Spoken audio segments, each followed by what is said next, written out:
ഓ ഏമാൻ വരുന്നുണ്ട്, ആരും മൈൻഡ് ആക്കണ്ടാട്ടാ. ഇന്നലെ ഉച്ചയ്ക്ക് എന്താണ്ടാ പടത്തിന് പോവാന്ന് പറഞ്ഞിട്ട് വള്ളിയാക്കിയത്? ഇവരൊക്കെ ആ ദേഷ്യത്തിലാണ്. ഞാൻ ഇന്നലെ വൈഫിനെ ഹോസ്പിറ്റലിൽ കാണിച്ചിട്ട് അവളെ വീട്ടിലും കൊണ്ടാക്കിയിട്ട് തിരിച്ചു വരുമ്പോ വഴിയിലൊരു അപകടം. എന്താ അപകടം? അപകടം എന്ന് പറയാൻ പറ്റില്ല. ഒരു ഭാര്യയും ഭർത്താവും ഒരു കുട്ടിയും കൂടെ ബൈക്കിൽ പോയിക്കൊണ്ടിരിക്കുമ്പോഴേ പുറകിലിരിക്കുന്ന ഭാര്യയ്ക്ക് തലയിറങ്ങി. എന്നിട്ട് വീണില്ല, അപ്പോഴേക്കും അയാൾ ബൈക്ക് നിർത്തി.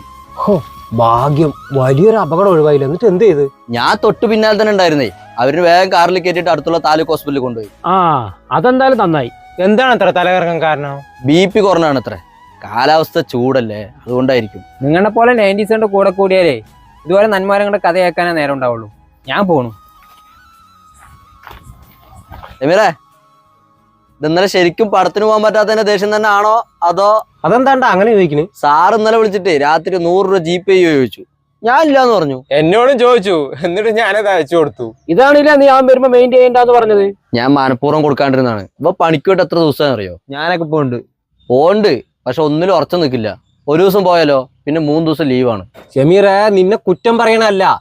നീ ഞങ്ങളെ ഇടയ്ക്കിടയ്ക്ക് വിളിച്ച് കടം ചോദിക്കുമ്പോ സ്വാഭാവികമായിട്ട് എല്ലാവർക്കും നിന്നോട് വെറുപ്പ് തോന്നും. നീ സ്ഥിരമായിട്ട് ഒരു പണി ചെയ്, അപ്പൊ നിന്റെ ചെലവ് നടക്കും, നിന്നെ എല്ലാവരും ഇഷ്ടപ്പെടുകയും ചെയ്യും. നിങ്ങൾ കൂടുതൽ ഉണ്ടാക്കാൻ നിൽക്കണ്ട. എന്റെ കാര്യം നോക്കാൻ എനിക്കറിയാം. ഇന്നത്തോടു കൂടി നിങ്ങളുടെ കൂടെയുള്ള കൂട്ടുകെട്ട് ഞാൻ നിർത്തി.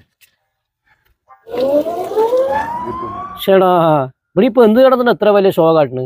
അവിടുത്തെ പിള്ളേരുടെ ഒക്കെ ഒരു കാര്യം. അത് കാര്യമില്ല, അവൻ വരും. വരാണ്ട് അവിടെ പോണ്.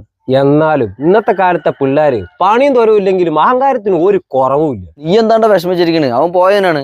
ഞാൻ പറഞ്ഞുകൊണ്ടായിരിക്കും അവന് ഇത്ര ദേഷ്യം വന്നത്. അതുകൊണ്ട് മാത്രല്ലടാ.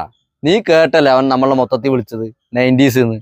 അവരിന്റെ ഒക്കെ വിചാരം നമ്മൾ പഴയ തന്തവൈബുകളാണെന്നാണ്. നമ്മളൊക്കെ ജീവിച്ച പോലെ ഇവന്മാർക്ക് ജീവിക്കാൻ കഴിയുമോ?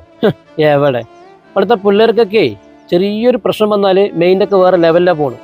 പിന്നെ കുറേ നേരം വേറെ ലോകത്തായിരിക്കും. അങ്ങനെ എല്ലാവരും ഒരുപോലെ അല്ല. നിങ്ങൾക്കറിയോ, ഇന്ന് നമ്മുടെ രാജ്യം തന്നെ നേരിടുന്ന ഏറ്റവും വലിയ പ്രശ്നം എന്താണെന്നറിയോ?